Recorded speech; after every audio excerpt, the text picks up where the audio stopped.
My husband's brother tried to ruin our wedding with his fiancée. After years of family favoritism, so I exposed his lies and watched their relationship fall apart. I'm Kelly, 24, and I recently got married to James, who's 25. We've been together since high school, and James is honestly the best thing that's ever happened to me. He's kind, hardworking, and just an overall amazing guy. But then there's his brother, Brad. Let's just say he's the human equivalent of a thorn stuck in your shoe. Annoying, painful, and impossible to ignore. Brad is 27, and for as long as James can remember, he's always been the golden child in their parents' eyes. You know the type, the older sibling who gets away with everything. Growing up, James told me that Brad was the kind of kid who would break something, blame it on James, and somehow get away with it every time. Boys will be boys, their mom would say. It wasn't just little things either. Brad would actively go out of his way to make James' life miserable. If James got a new toy for his birthday,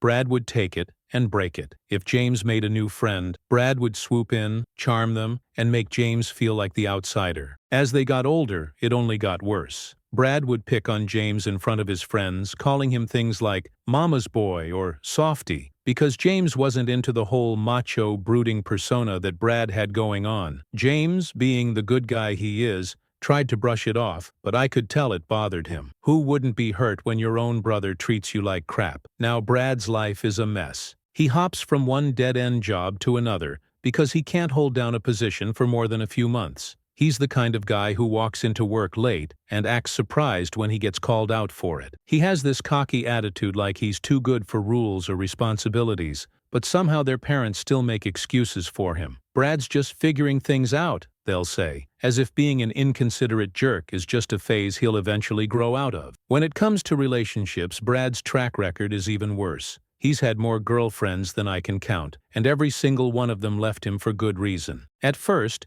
Brad has this ability to charm women. He's got the looks, the smooth talk, and that fake confidence that draws people in. But once they're hooked, he shows his true colors: controlling, manipulative, and an expert at gaslighting. Let me tell you about the moment Stephanie entered the picture about 6 months ago, because trust me, it was a game changer. Before her, Brad's girlfriends were like revolving doors. Here one day, gone the next. It was almost like a running joke in James's family. Every holiday or family event, Brad would show up with someone new, introducing them like they were the love of his life. And then a couple of months later, it was like they never existed. But Stephanie? Oh, she was different. Not in a good way, though. From the moment Brad introduced her at a family barbecue, it was clear this wasn't your average short-term fling. She had this air about her, like she thought she was better than everyone else in the room. The way she looked at people wasn't with curiosity or friendliness. It was pure judgment, like she was scanning the crowd for someone to pick apart. The first thing Stephanie said to me wasn't even a greeting. She walked up to where I was standing with James and said, "Oh, you're Kelly? I thought you'd be taller." I was so thrown off that I just laughed awkwardly, but James immediately went into protective mode. He gave her a look and said, "She's perfect the way she is." Stephanie just smirked and replied, "I was just saying." That set the tone for how she interacted with everyone. She had this knack for making snide comments that sounded like compliments if you weren't paying attention. For example, she told James's mom, "You must have been stunning when you were younger." And then Brad would always chime in with, "You were the prettiest woman in town." Or she asked James's dad if he was finally going to retire and enjoy life, knowing full well he'd just been laid off. The worst part? Brad ate it up. He stood by her side, grinning like she was the most brilliant, charming woman in the world. For the first time, he seemed genuinely proud of the woman he was with, which made sense because they were basically the same person. They both loved stirring the pot and making themselves the center of attention. Stephanie wasn't just a mean girl, though. She was calculated. You could tell she studied people, figured out their weaknesses, and used them against them. Stephanie seemed to have a knack for exploiting insecurities to her advantage. Over the next few months, every time we encountered her, she managed to stir up drama without ever being directly involved. She would plant little seeds of doubt or gossip and then sit back to watch the chaos unfold. One time during a family dinner, she casually mentioned how James must have been such a mama's boy growing up because he was so kind and sensitive. It sounded like a compliment, but Brad jumped on it, laughing and saying, "Oh, you don't even know the half of it. He used to cry if Mom didn't cut the crusts off his sandwiches." The whole table laughed, but I could see James was uncomfortable. Stephanie just smiled sweetly, acting as if she had no idea she had started it. She also had a habit of trying to one-up people. If someone mentioned a new job or accomplishment, Stephanie would find a way to make it about her or Brad. When James told the family he had gotten a promotion at work, everyone was genuinely happy for him, except Stephanie. She immediately turned to Brad and said, "Didn't you almost get promoted last year, babe? You totally should have if your boss wasn't such an idiot." It was like she couldn't stand the idea of anyone else getting attention. What really sealed my opinion of Stephanie, though, was when she started hanging out with James's mom more. At first it seemed innocent. She would join her for lunch or shopping trips, and I thought maybe she was just trying to get closer to the family. But then James's mom started acting differently. She would make little comments about how James should call more often, or how it was so nice that Brad always stayed in touch, which was a total lie. Brad only called when he needed something. I later found out from James's sister Emma that Stephanie had been subtly comparing the two brothers during her hangouts with their mom. She would say things like, "It's so sweet how Brad always talks about how much he loves you," or "Brad was just saying how he wants to make sure you're taken care of when you get older." All lies, of course, but it worked. James' mom started seeing Brad in a more positive light, which only fueled his ego. The real turning point, however, was when Stephanie started planning her wedding with Brad. Yep, you heard that right. They got engaged, and it wasn't a normal happy announcement. It was the most Brad and Stephanie thing you could imagine. They posted a photo of her hand with the ring, captioned, "When you know, you know," and tagged it with hashtags like power couple and better than fairy tale. It was so over the top that James and I couldn't stop laughing. Of course, we later found out that Brad had proposed right after James told the family he was planning to propose to me. It was no coincidence. Brad couldn't stand the idea of James being in the spotlight, so he had to make his move first. And Stephanie? She probably loved the drama of it all. What really rubbed salt in the wound was how they acted afterward. When James proposed to me, we were over the moon, but as soon as we shared the news with his family, Brad and Stephanie made it about them. Stephanie kept saying things like, "Oh my gosh,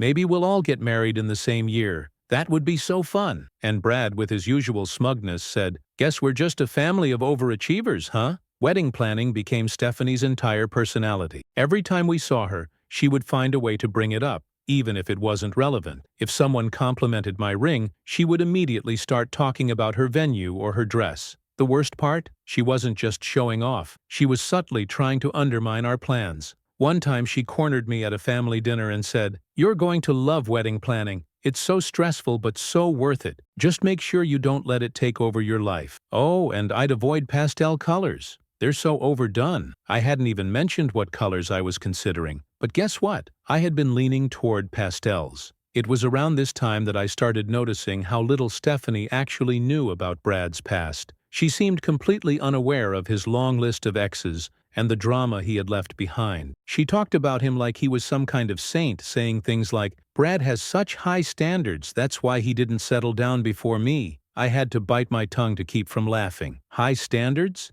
The guy had dated half the county and cheated on most of them. Stephanie was living in a bubble, completely blind to who Brad really was, and honestly, I couldn't wait for that bubble to burst. If she wanted to be part of the Brad show, she'd have to deal with everything that came with it. Little did she know, she knew her big debut was just around the corner, and it wasn't going to go the way she thought. Okay, so let's get to the good part. By now, you probably have a pretty good idea of how Brad and Stephanie operate. They're not just the type of people who crave attention. They're the kind who need to dominate every single moment, even if it means ruining someone else's. When it came to our engagement, they weren't content with simply stealing the spotlight. No, they wanted to sabotage us completely. It all started at our engagement party. James and I had planned a small get-together with close friends and family to celebrate the big news. Nothing fancy, just some food, music, and good vibes. Of course, we invited Brad and Stephanie because, well, they're family, and we figured it would look bad if we didn't. In hindsight, I wish we had just forgotten to send their invite. When they arrived, it was clear they weren't there to celebrate us. Stephanie showed up in a glittery dress that screamed, "Look at me!" and Brad had his usual smug grin plastered across his face. Within 5 minutes, they were already working the room, talking to everyone about their engagement. It was exhausting. At one point, I overheard Stephanie telling one of James's aunts, "We're so excited to get married before the end of the year." It's going to be the wedding of the century. She conveniently forgot to mention that their engagement had only happened after James proposed to me. The real drama started about halfway through the night. I had gone into the laundry room to grab some extra napkins, and as I was walking back, I heard voices coming from the hallway near our guest bedroom. I wasn't trying to eavesdrop, but I recognized Brad's voice. And well, curiosity got the best of me. I stopped in my tracks and listened. It was Brad and Stephanie, and they were whispering about a wedding. At first I thought they were just gossiping or making snide remarks, which wouldn't have surprised me. But as I listened, I realized they weren't just talking trash.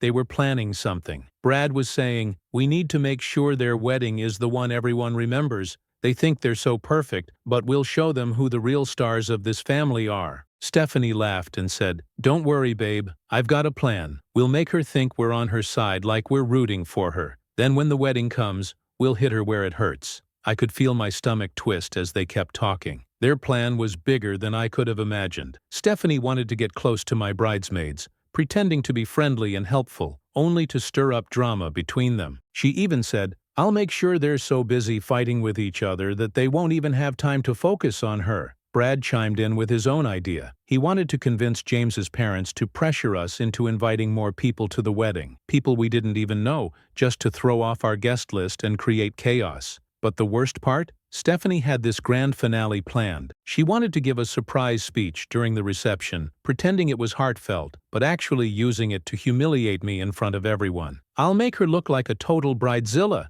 she said, laughing. "People will be talking about it for years." I stood there frozen as they went on and on. I couldn't believe what I was hearing. They weren't just trying to ruin our day, they were trying to tear us down completely. The way they talked about it like it was some kind of game made my blood boil. Who does that? When they finally left the hallway, I slipped back into the party like nothing had happened. I didn't want to cause a scene, at least not yet. I spent the rest of the night trying to act normal, but inside, I was fuming. As soon as everyone left, I sat James down and told him everything. At first, he thought I was exaggerating. "Maybe they were just joking," he said, always trying to see the best in people. But when I repeated their exact words, his face went pale. "They're unbelievable," he muttered, shaking his head. "Why can't they just leave us alone?" We spent hours talking about what to do. James wanted to confront them right away, but I stopped him. I knew Brad and Stephanie would deny everything and twist it around to make us look like the bad guys. That's their specialty, playing the victim. Instead,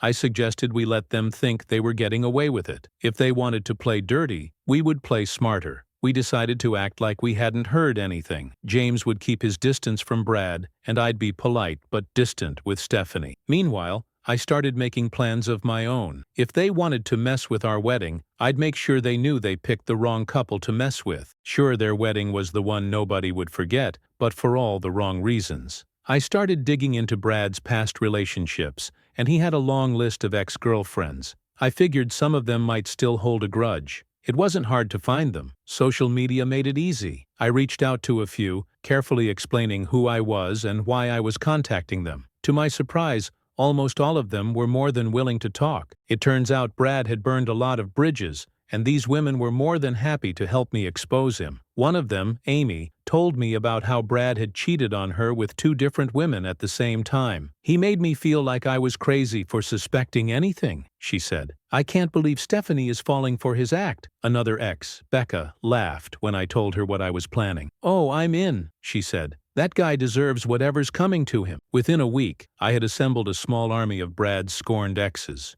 We created a group chat to coordinate everything, and let me tell you, these women were hilarious. The way they roasted Brad was better than any stand-up routine I'd ever seen. But we weren't just there to laugh, we had a mission. When Brad and Stephanie's wedding day rolled around, we were ready. By the time their wedding invitations went out, I knew everything I needed to know. Stephanie was oblivious to Brad's history. She genuinely thought he was some kind of misunderstood prince. I almost felt bad for her, but then I remembered how she'd laughed about humiliating me at my own wedding. Whatever sympathy I might have had disappeared. Their wedding was set for a month before ours, and it was shaping up to be as over-the-top as you'd expect. They bragged about their fancy venue, their guest list, and how perfect everything was going to be. Stephanie even made a point of telling me how stressful planning a wedding was, as if I hadn't already started working on mine. "Don't worry, Kelly," she said with a fake smile. "I'm sure your wedding will be cute in its own way." I just smiled back, knowing she had no idea what was coming. Brad and Stephanie wanted to play dirty? Fine, but they were about to learn that messing with us was the biggest mistake they'd ever made. All right, let me walk you through Brad and Stephanie's wedding day, because not only was it the most satisfying train wreck I've ever witnessed, but I was there to see it all unfold. Their wedding was everything I hoped it would be. A total disaster, but one where they couldn't run away from the mess they'd created. James and I showed up acting like the supportive family members we were supposed to be. I wore a simple dress, and James looked sharp in his suit. We didn't want to draw attention to ourselves, but I had a hard time keeping a straight face, knowing what was about to go down. The venue was packed with people. Brad and Stephanie had been bragging about inviting colleagues, extended family, friends, and of course, Stephanie's wealthy social circle. The place was decked out to the nines. Massive floral arrangements, glittering chandeliers, and the kind of over-the-top decor that screamed, "We spent too much money on this." Stephanie's dad had clearly bankrolled the entire thing, and Brad predictably basked in the attention like he was some self-made mogul. James and I took our seats near the back, nodding and smiling politely to other guests while waiting for the show to start. The ceremony began with the usual grand entrance of the bridal party, and then Stephanie made her big appearance. Her dress sparkled so much, it was borderline blinding, and she walked down the aisle with a smug smile, clearly loving every second of being the center of attention. Everything was going smoothly. Well, for the first 10 minutes. The officiant welcomed everyone, and then Brad and Stephanie stood side by side, holding hands and beaming. That's when Amy made her move. Amy stood up from her seat near the back of the room, dressed in a sleek, elegant gown that wouldn't have been out of place in a bridal party. At first, the guests thought she was part of the ceremony, maybe someone bringing a reading or a blessing. But then she walked straight up to Brad and Stephanie, stopping right in front of them. "Brad," she said, her voice clear and steady, "before you make any promises today, I think everyone here deserves to know the kind of promises you've broken." You could hear a pin drop. Brad's face drained of all color, and Stephanie's brow furrowed as she tried to figure out what was going on. Before anyone could stop her, Amy pulled out an envelope and handed it to Brad. He hesitated, but Stephanie snatched it and tore it open, pulling out a series of handwritten letters. "What is this?" Stephanie exclaimed. Stephanie snapped the pages of the letters as she flipped through them. "These are love letters," Amy explained, her voice calm yet cutting. "Letters Brad wrote to me while we were dating." She paused for effect, adding, "Oh, and to several other women while he was dating me too." The crowd erupted into whispers. Stephanie's hands shook as she skimmed one of the letters, her eyes narrowing with every word. Brad tried to grab the envelope, but Amy held firm. "You might want to let her finish," she said with a cold smile. "It gets better." Becca, the second ex, stood up, striding confidently down the aisle. Dressed impeccably, she held an envelope of her own. "Hi, Stephanie," Becca said sweetly, her voice dripping with faux sympathy. "I'm Becca. I dated Brad for about 6 months. During that time he told me he was saving up for our future. Turns out he was just borrowing money from me to take another girl out on dates." Stephanie's jaw dropped. "Is this true?" she hissed at Brad. "How many of these are there?" Brad stammered. "It's not what it looks like. They're lying." One by one, more of Brad's exes stood up, each carrying their own envelopes. Lisa walked down the aisle next, her heels clicking loudly against the marble floor. She handed her envelope to Stephanie, who was now visibly shaking. "You don't know me," Lisa said, "but I know Brad all too well. He promised me the world while sneaking off to see other women. Here's a list of their names." She added that he gave them cute little nicknames in his phone so she wouldn't figure it out. At this point, the officiant looked completely lost, while the guests were openly gossiping. Phones were out, capturing every second of the chaos. Stephanie's parents looked horrified, whispering furiously to each other, while Brad's parents sat frozen, staring at their son as if seeing him for the first time. Danielle was the last to stand up. She didn't have an envelope but carried a single sheet of paper. "This one's my favorite," she said, holding up what turned out to be a printed screenshot of a dating app conversation. "This is Brad matching with me on Tinder while he was already living with one of his exes. Recognize this, Brad?" The crowd gasped. Stephanie threw the envelopes onto the floor, her face red with fury. "How could you?" She spat at Brad. "Are these women lying? Or is this just a giant coincidence?" Brad looked like a deer caught in headlights. "I can explain," he stammered. "They're all just jealous. They're trying to ruin my life." "Oh, please," Amy snapped. "You ruined your own life, Brad. We're just here to make sure no one else gets hurt." Despite the chaos, Stephanie didn't storm off. No, she stood there fuming, glaring at Brad like she wanted to murder him. "Fine," she said through gritted teeth. "We'll deal with this later. Let's just finish the ceremony." The officiant awkwardly cleared his throat, trying to regain control of the room. Shall we continue?" he asked, glancing nervously at the bride and groom. Brad nodded weakly while Stephanie forced a tight-lipped smile. Guests continued whispering, and a few even left, clearly too uncomfortable to stick around. But the ceremony limped on. The vows were rushed and robotic, and the atmosphere was completely ruined. When it was finally over, the reception began, but no one cared about the couple anymore. The gossip was all about Brad's past. Every table was buzzing with conversation about the exes, the letters, and the lies. People kept glancing at Brad and Stephanie, who were doing their best to act like everything was fine. It wasn't. James and I stayed just long enough to enjoy the awkwardness before quietly slipping out. On the way home, we laughed until our sides hurt. Brad and Stephanie had wanted their wedding to be unforgettable, and in a way, they got their wish, just not the way they had planned. After Brad and Stephanie's wedding disaster, you'd think they'd crawl into a hole and try to lay low for a while. But nope, they came out swinging, desperate to figure out how their perfect day had turned into a complete circus. I mean, I'll give them credit. They didn't pack up and leave town out of embarrassment. But honestly, maybe they should have. The first few days after the wedding were pretty quiet on our end. James and I carried on as usual, trying not to laugh every time we thought about what had happened. We didn't hear a peep from Brad or Stephanie, but the group chats were buzzing. Apparently, everyone in their social circle was talking about the exes, the letters, and the sheer audacity of the whole thing. Stephanie's parents were furious. Not at Brad, which they should have been, but at the humiliation they felt in front of their fancy friends. By midweek, the silence broke. Stephanie started posting vague, passive-aggressive comments on social media about fake people, and how she'd never let anyone ruin her happiness. On the other hand, it wasn't subtle at all. He posted a whole rant about how some jealous, bitter women had tried to sabotage him and Stephanie, but failed because love always wins. The comment section was a mix of people supporting him, mainly his clueless friends,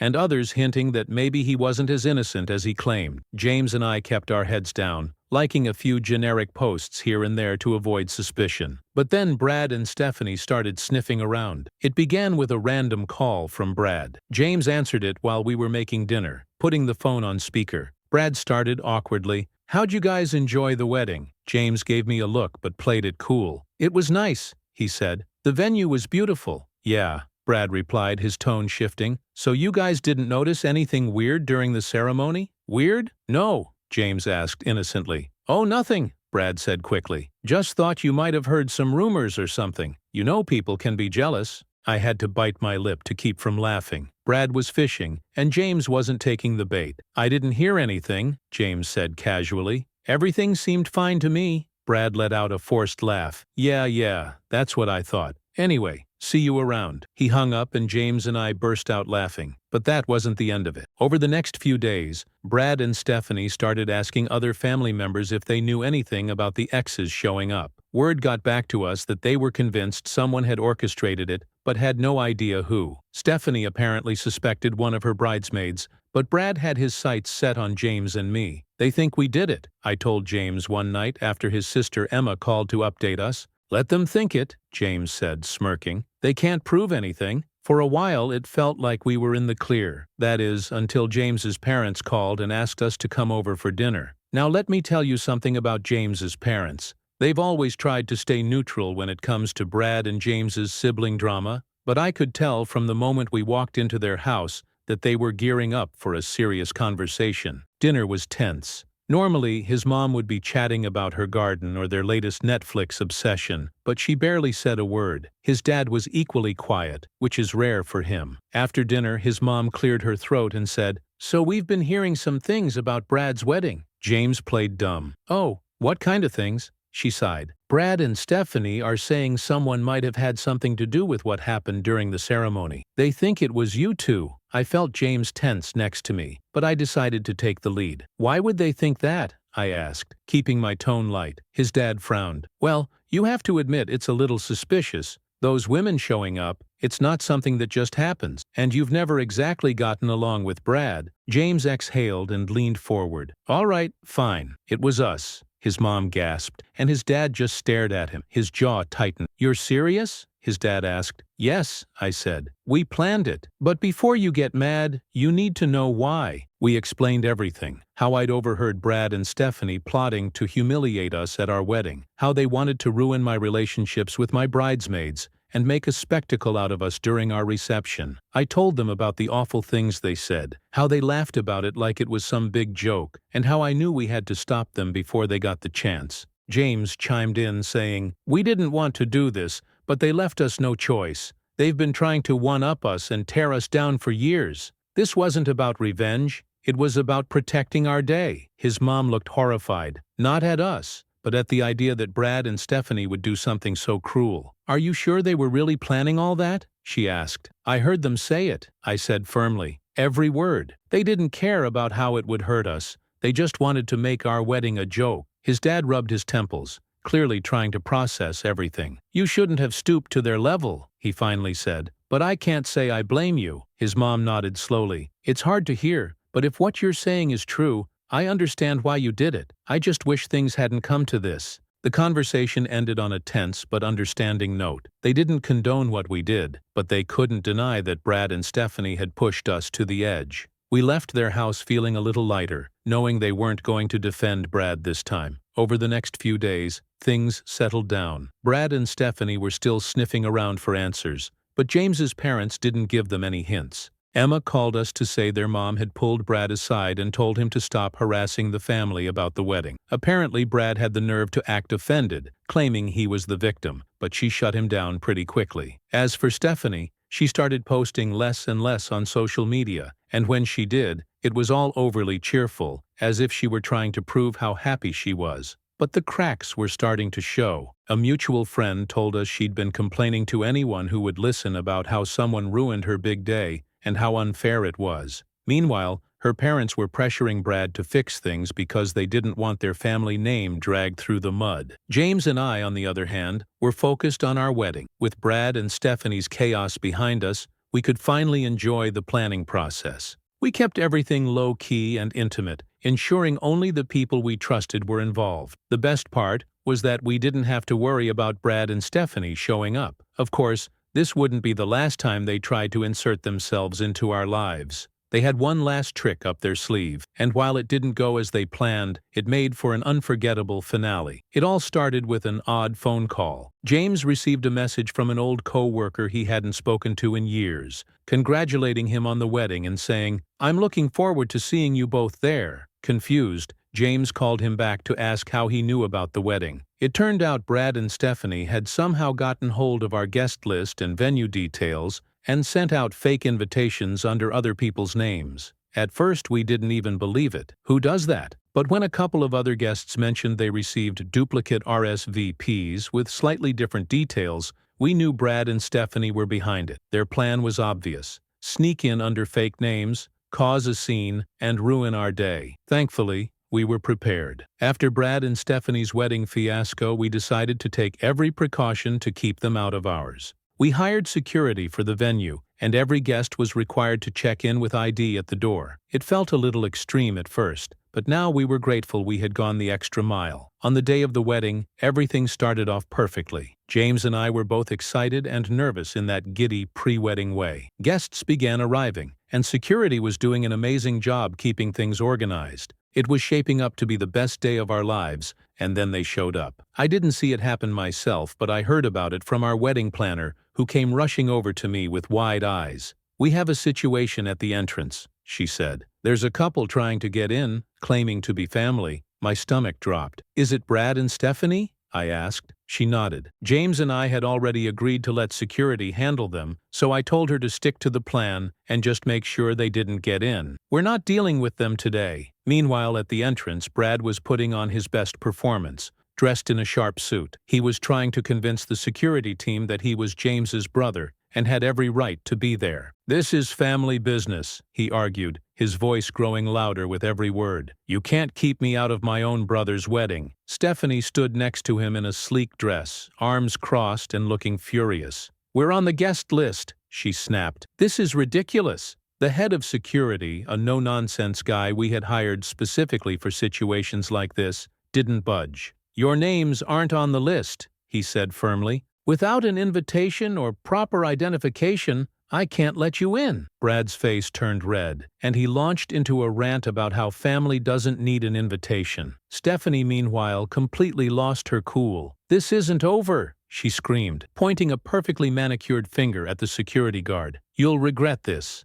The guard calmly escorted them back to their car, ignoring their threats and protests. By the time they finally drove off, half the guests were already inside, oblivious to the drama unfolding outside. The rest of the day was perfect, absolutely perfect. Once James and I were standing at the altar, nothing else mattered. Surrounded by friends and family who genuinely loved and supported us, we celebrated our relationship and the life we were building together. The ceremony was beautiful, emotional, and exactly what we dreamed of. A few days after the wedding, word started getting around about what had happened at the entrance. Some guests had seen Brad and Stephanie being turned away and had no problem sharing the story. The story spread quickly, and people were eating it up. Apparently, Brad and Stephanie had been ranting to anyone who would listen about how unfair it was that they weren't allowed in. Instead of gaining sympathy, they ended up looking even more pathetic. It didn't take long for the cracks in their relationship to show. About a month after the wedding, we heard from a mutual friend that Stephanie had finally had enough. She dug a little deeper into Brad's past and discovered just how much he had lied to her about his finances,